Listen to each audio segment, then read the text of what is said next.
Edward Plantagenet was born in 1239. Upon the death of Henry III in 1272, Edward became England's new king. Edward was an ambitious monarch, determined to expand his power and influence. He brought Wales under English control and later turned his attention towards Scotland.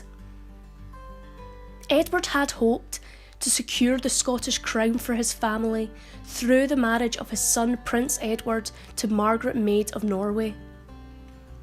In the aftermath of Margaret's death, the Guardians of Scotland asked Edward to help choose who should be King of Scots. At first, Edward refused, demanding that he be recognised as Scotland's overlord. Eventually, the Guardians had to agree to Edward's terms, and Edward chose John Balliol.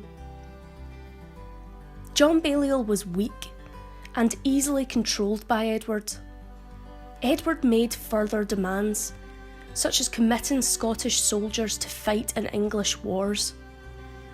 When Balliol finally rebelled and formed an alliance with France, Edward was furious. In retaliation, Edward invaded Scotland.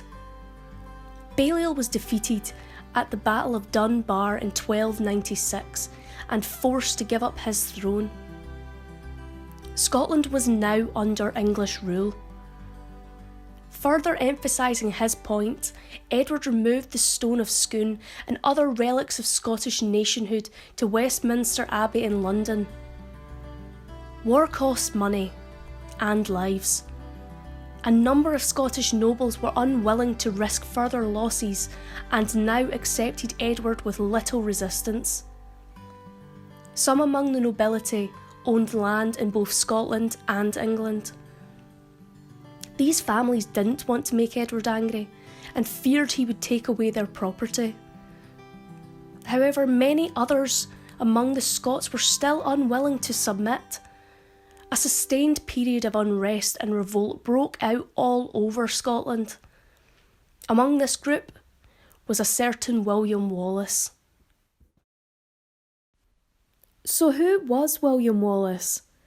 Listen next week to find out. But first, let's find out what you remember about King Edward I of England.